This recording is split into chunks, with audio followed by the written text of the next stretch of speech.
So I wanted to make a video on the first video that I want to make on my unfiltered channel.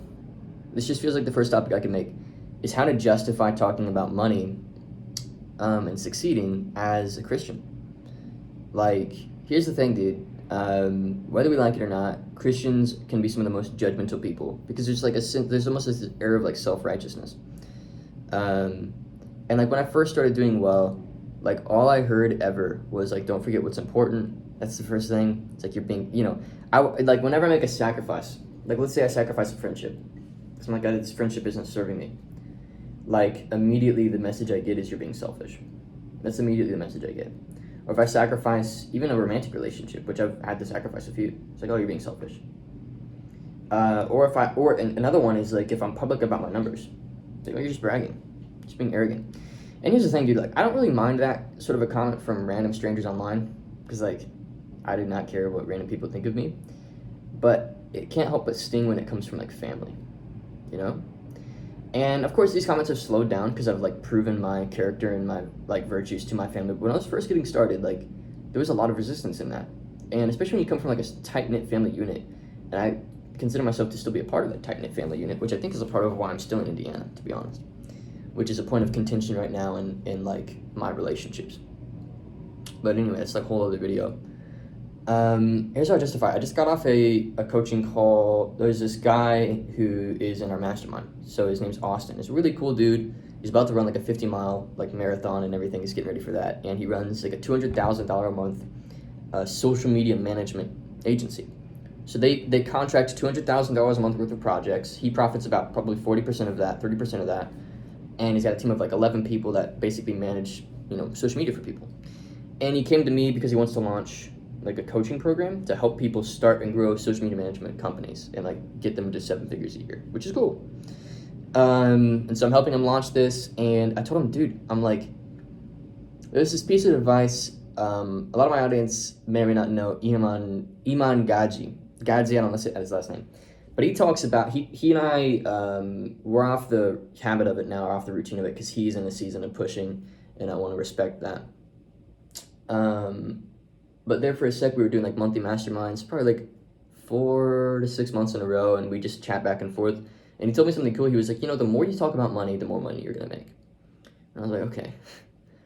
Like, the reality of the industry that I'm in, and the reality kind of the world is, like, as averse as some people are to talking about money, the reality is that if you refuse to talk about money, so here's how I say it. I see it as a selfless, self-sacrificial thing to be honest about money, and to be upfront about money, and to even a little bit brag about money. I see it as self-sacrificial because I do not want to be a bragger. That is not in my character. I do not desire to get successful just so I can rub it in people's faces. That's not who I am. And people who know me would agree with that. I'm sure I demonstrate that. Potentially I demonstrate that. I may or may not. To some people it might come off very arrogant. I don't know. But I've learned to just not care. Because the more I talk about money, guess what? The more clients we attract because we're talking about money. I'm talking about specifically how much I make. Like, this is why I have a $40,000 watch. Because people are like, what the frick is a 22-year-old kid doing wearing a $40,000 watch? This is why I show, our books on like my Instagram. Like, yep, we did like, $50,000 this week. Check this out. And I do these things and like I don't want to. Honestly, I do not want to. And I think a lot of people at the top of this industry are in the same boat. Like, I'm in this program. This guy does about $1 million a month, and he's becoming a mentor of mine. And he's like, dude, I'm so tired of posting screenshots. But it's just like inevitably, whenever I post screenshots and I show people how well we're doing, business picks up every single time. Especially when you're in like a business education industry or you help other people start businesses.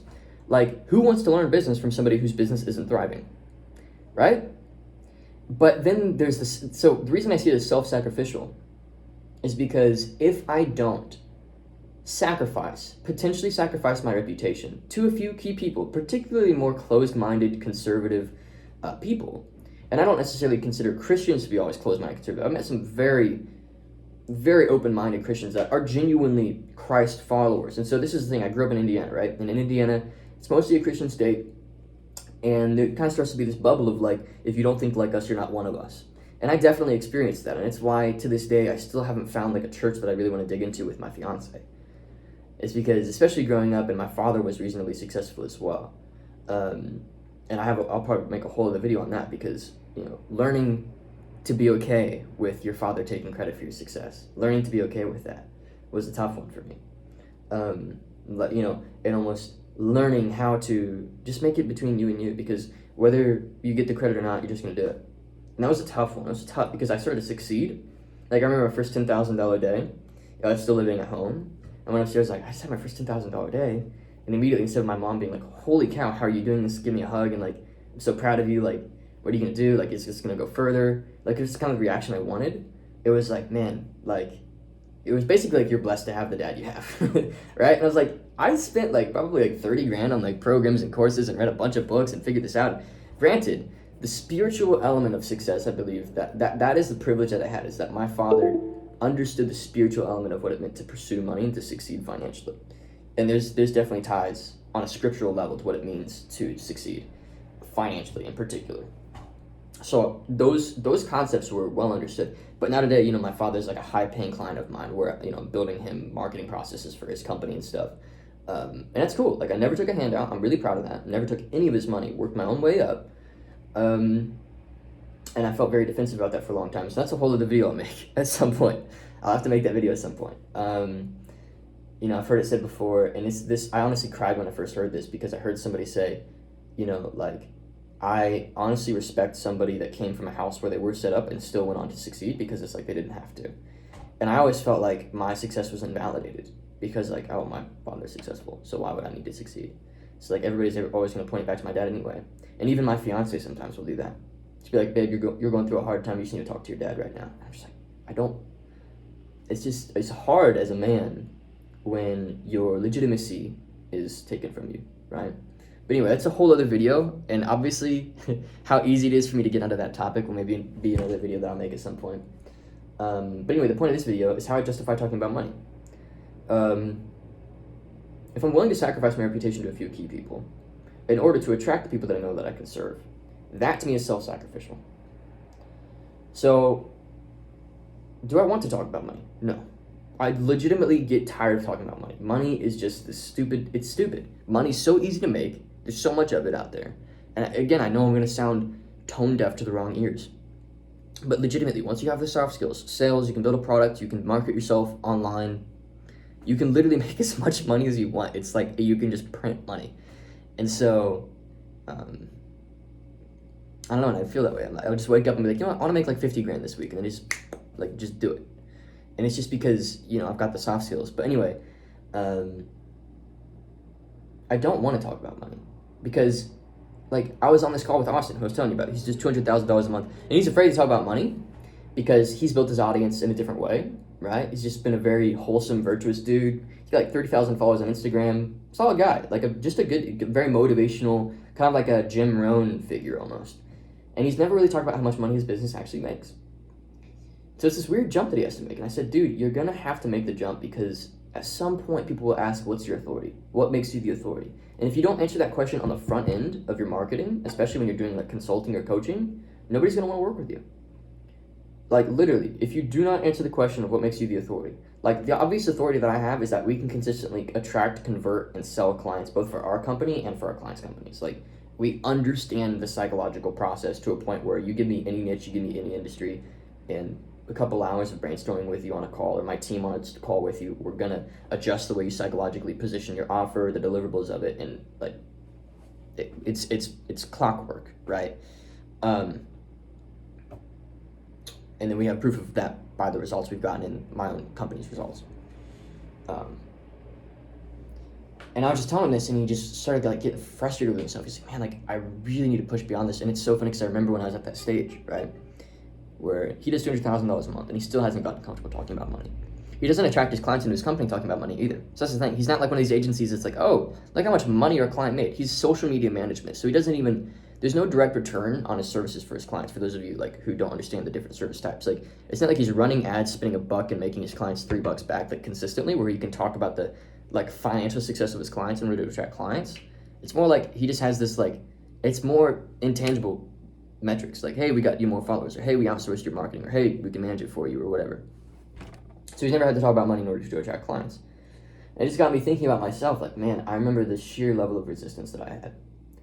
And I had two big reasons why. And this is just getting super vulnerable. It's like, A, I hated being the money success guy and being like almost shunned. It was so lonely because nobody felt like they could relate to me. And nobody wanted to either. Because where I grew up, there's this like Australian idea of like tall poppy syndrome. It's like, poppy is like a type of flower. For those of you who, I've never heard of this idea. I don't remember where I read this, but it's like the taller you grow, the more likely the blade of, the mower is to cut you down when it comes through. And the same way, the taller you grow, the more likely the culture you come from is to cut you down.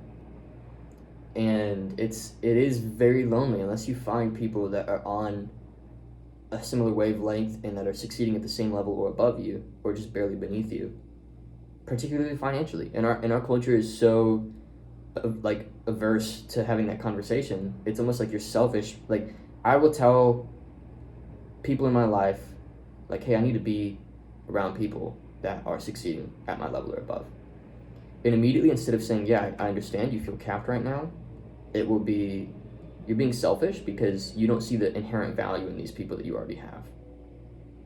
And so it's a weird conversation because I obviously do see the value. I see the spiritual value. I see the friendship value.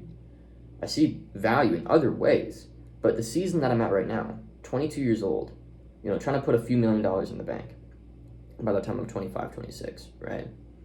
This season is not the season for me to casually hang out with people and really talk about anything other than career and business and work. And it's the season. It's not going to be my life forever, I don't think. But it's at least a season that I'm in. And maybe that's how I justify it to myself. Maybe I just say it's a season because I don't want to admit that, like, that's how I want to live. Maybe I just want people to be like, oh, he won't be this way always. Maybe I will be. Or maybe I'll figure out how to balance it or integrate it. So yeah, like, I don't know, especially if you come from like a Midwestern Midwestern area, like in the United States, or you come from a more conservative area. Like, honestly, like when I started to succeed, my relationship with my brother got really hard. And I hated it for him because his friends would be like, so are you gonna like how does it feel that your brother's like doing better than you? I hated that for him. And then it invalidated my mom because she homeschooled me, right? And so I like dropped out of homeschool, right? Like I didn't get a GED. I don't have any degrees or anything. I literally was homeschooled and I didn't even stop. Like, I didn't even finish that. I just went right into business for myself. At the time I was like a photographer. I started selling like an online course on photography and stuff. And I was like making a good amount of money and I could see where this was going, right? I had a good future vision. Did I think I'd get to like $1 million a year? No. I thought I'd get to like literally, I remember on a whiteboard I had $10,000 a month. Like, it was the ultimate goal. And I remember spending like $1,000 on a new camera and like it blew my mind. I was like, wow, I spent $1,000 on a camera. So I still remember these things. Obviously it's only like 3 years ago, so it's like, how could I forget? But and that was like a third of the money in my bank, but yeah, like my success like kind of distanced me from my family a little bit, like especially my brother in particular, because all of his friends were like, and like I don't really blame him. I think I had a lot of resentment at the time because he kind of fed into the conversation of like, oh, Trey's just selfish, because like the last thing you want is for your family to not be on your side. But it really felt almost as if, and again, to this, I'm healed. Like, we've got a good relationship. We were hanging out literally yesterday. Went and saw a movie. But it was a hard season that I think showed me like the more I succeed, the less people I can trust. And that's like the lesson I almost learned, and I'm having to heal from that. And I'm having to like learn that that's not actually true. That just happens to be the situation I was in. It's like the further I go, the less people I have. And that's the lesson that I felt like I learned. And I notice now today that like I feel the need to cut people out if they don't directly align with my vision, because I just don't want to have to lose them at some point, right? And so yeah, like talking about money is hard. It's really hard. And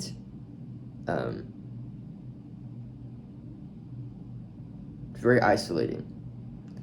And so I have, you know, obviously, I've had the time to demonstrate that I'm not like a selfish a-hole, right? But some people will always put you in that category, and they always will. And you just have to be not just be okay with it, but realize that ultimately it is their loss. Because I genuinely believe that what I do, anybody could do if they set aside their ego and took the time to learn from me.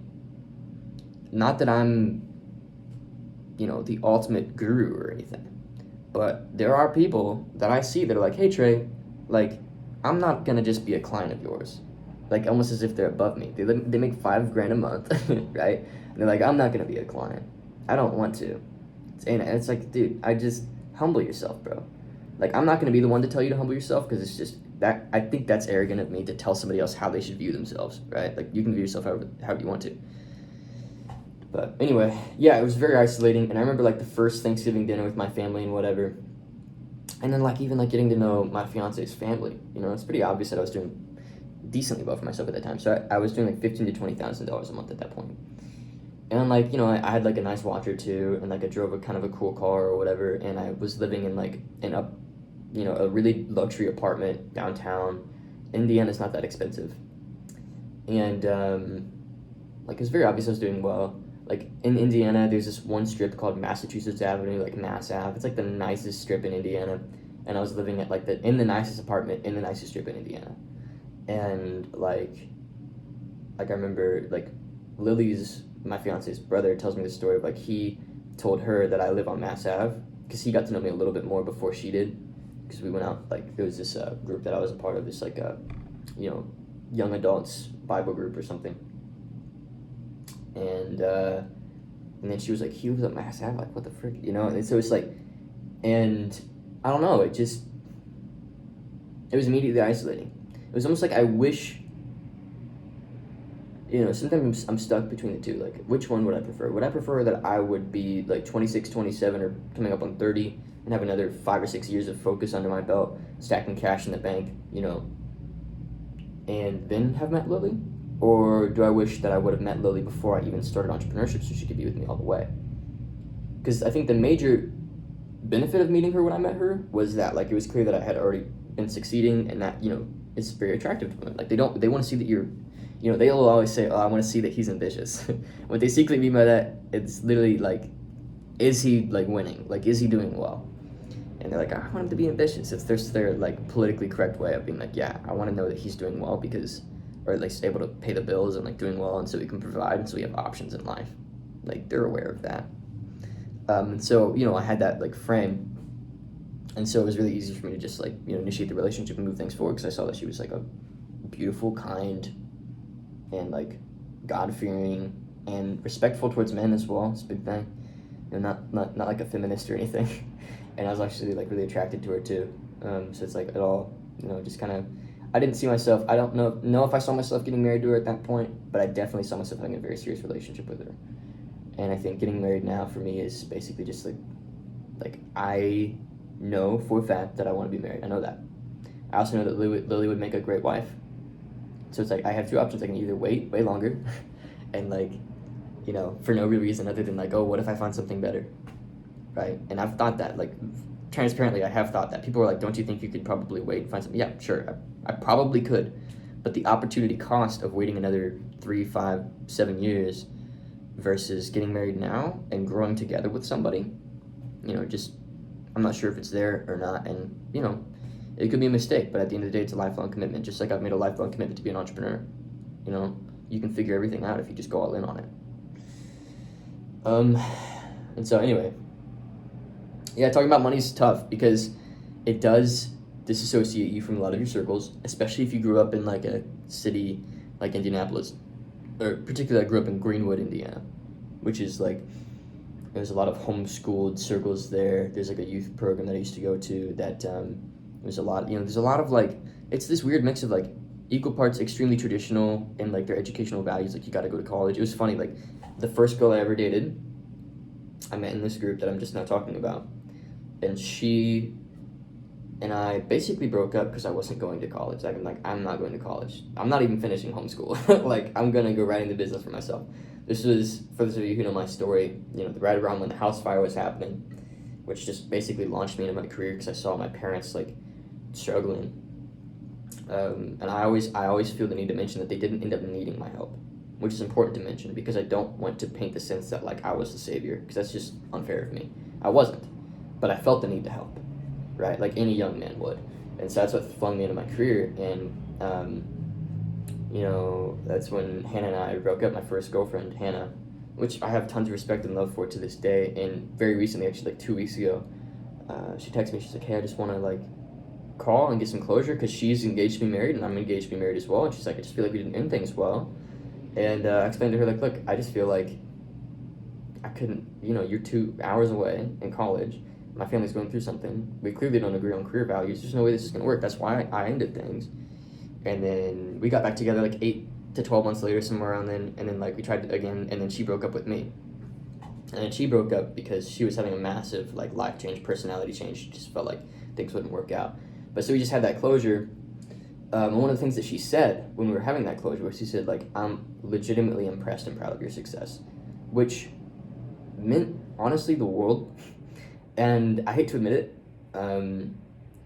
but it was definitely like really meaningful to me, because I don't think the way that you love a woman ever, like as a man, you will, like I don't think women love men the way men love women. I just don't. I think, our culture has it a bit skewed as if like men are shallow.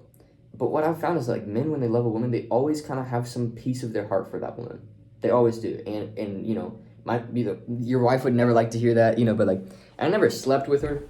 Never really got even that physical. Like I was too wholesome of like a typical Christian homeschool kid to like do that. Like literally the furthest we went was like, I mean, I'm not gonna share anything obviously, but we didn't have sex. I'll say that. And I held myself at that point. And so there wasn't like a physical tie. I feel like when you sleep with somebody, you like split your soul in half and you give them a piece of your soul. But anyway, yeah, and that meant a lot because I wasn't going to college, and that was a huge point of contention. And so it was just cool that I was almost like recently able to contrast, like, wow, like I used to feel like she might have been the problem, but I realized now as a man that I was the problem. And it was also because at the time I was talking about money and all these things, and I was like, "Oh, I made $100 today," Like I literally remember one of my friends coming over, one of my old friends, who's now his dad is actually in our mastermind, which is kind of funny. But he came over while we were in the rental house during the house fire, and I'm like, "Bro, I'm making like $1,000 a week," and he's like, "Okay," like these old you think that all of your old friends are kind of catching up to your way of thinking, and these little moments remind you that like you're growing and they're content where they are. And it's, again, no bad on them. Like, it's fine. They literally, everybody can do life the way that they want to do it, and I will have tons of respect and love for the way that people choose to do life. But you just start to realize that your thinking is so different. So I'm like, "Dude, I'm making $1,000 a week," and he's like, "Cool, I'm like broke, like always. I've been broke, and I've been broke since I've known you." And so he like pulls up, and he used to be into like decking out his cars, right? So he'd like buy old Toyotas or whatever and deck them out and drag race and stuff on the roads illegally. But it was always secretly kind of cool. And he's like broke, like dumps all of his money into his cars and stuff. And that was like my old buddy. And I still love him to this day. He's a freaking hilarious guy. Like one of the best friends I've ever had. But I remember telling him like, "Dude, I'm making like $1,000 a week. Like I'm like making it like upstairs on my computer, like," and he's like, "Oh." And I just kind of saw this like tone shift from like, "Hey dude, how you doing? Like it's good to see you," because we were actually renting his old house that he lived in, and that's how we got the rental house during the house fire, right? So we rented his old house. He's like, "How you doing, bro? Like I'm just swinging by just to check on you and your family. Like I miss you. Like are you enjoying the house? Are you sleeping in my room? And like those kind of funny moments. I'm like, "Dude, yeah, I'm sleeping in your room. Like this situation kind of inspired me to like start my own business. And like, dude, I'm making $1,000 a week." And he's like, and he just goes like, "Oh," and people can't help it. People cannot help it but compare themselves to you immediately, especially when you came from the same place. We lived like a block apart, right? And his father was reasonably successful as well. So we were in like a kind of an uptown part of like Greenwood, Indiana, right?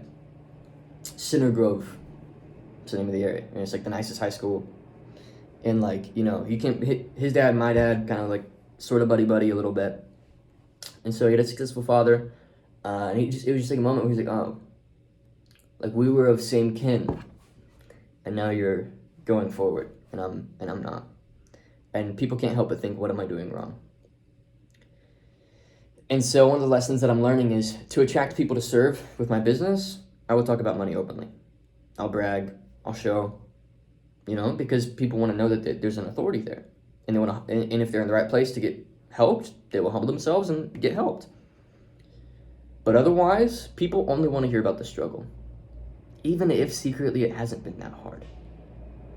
Because I believe that what I'm doing isn't that hard. I just believe that the world has money like the wrong way. They view it the wrong way. They view business the wrong way. 90% of businesses fail or whatever. So making money isn't that hard. What's hard is like unlearning all the garbage that like the public education system and our cultural values regarding money kind of instill into you. Like this subtlety that like profit is evil. Like it's everywhere. That's the first one. Once we can get past that, then there's a million more. Like the way to make money is to add value, not to work hard. Right? That's the next one. If you want a good book on this topic, I'd recommend Dan Kennedy's No BS Guide to Wealth Creation. I think this is like the name of the book. It's like No BS Guide to Building Wealth in the Modern Economy. It's something like that, and I've recommended it to a few people. And it's really just like, it views your head almost as like money wants to come into your life. It wants to come into your life. You need to break down these walls. There's like 30 walls you need to break down mentally in order for money to just like come to you. And it's a cool visual, and I actually agree with that visual. I don't think it's overly woo-woo or anything. But yeah, you will, here's the thing. If I could go back and do something differently, I would, to my friends and family, talk only about the struggle. I wouldn't talk about the successes. I wouldn't, because people don't want to hear about your successes. They want to hear about how hard you're working, because they want to be able to relate to you. So even if it came really easy, even if all you did was you put out the right YouTube video or ran the right ad and just popped off and you had a $100,000 a month and it just went crazy for you, people want to hear about how hard it's been, because they want to stick to their own belief system. So if you challenge their belief system, they will immediately get defensive because people identify with their belief system, right? So if they believe that money's hard to make, you have to play to that and be okay with playing to that. And be like, yeah, I've worked my butt off. It's been hard 3 years, hard 4 years. Whereas in reality, I've really genuinely enjoyed this journey. It has, don't get me wrong, it has had hard parts, right? Like, every entrepreneur is going to face resistance.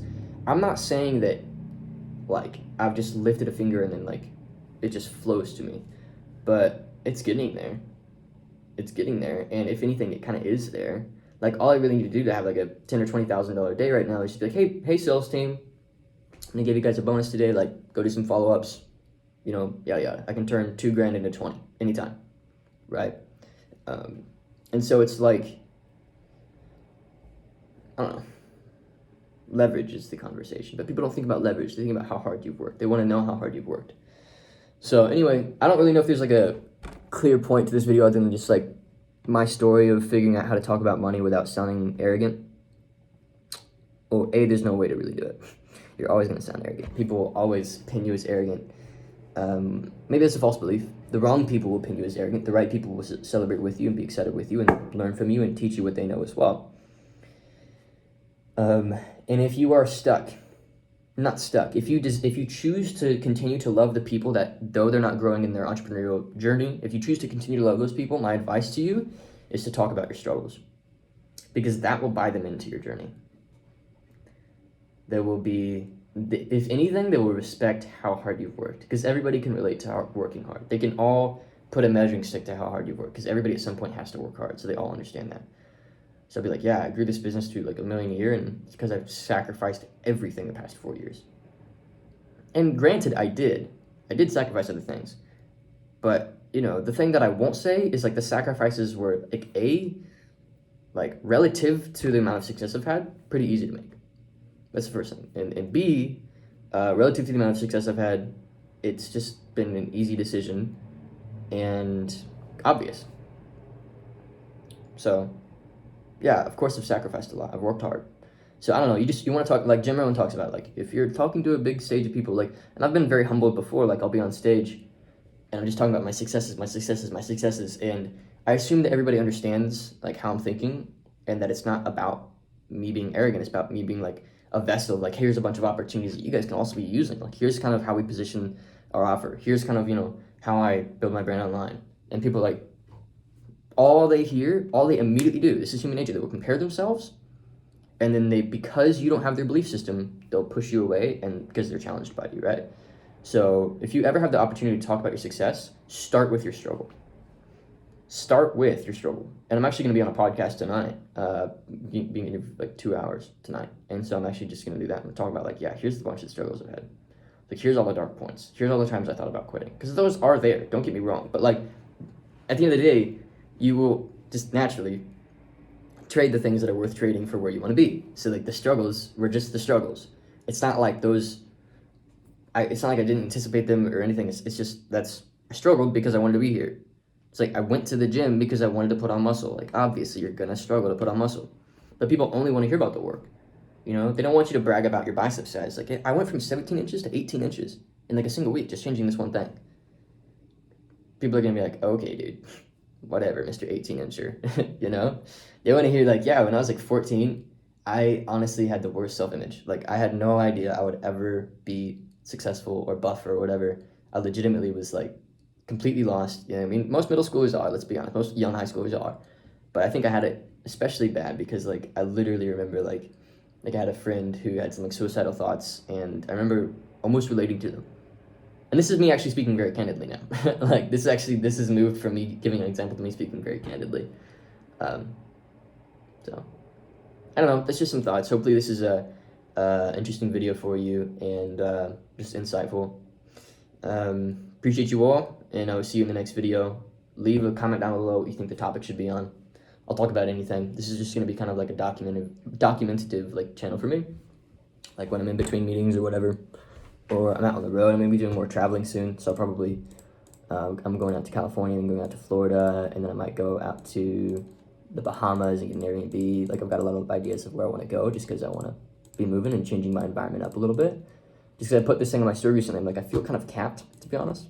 Like, as well as things are going, like, everybody that I talk to, every single, like peer of mine in business is like, how on earth have you built this business, like, living at home? Like, you've barely left.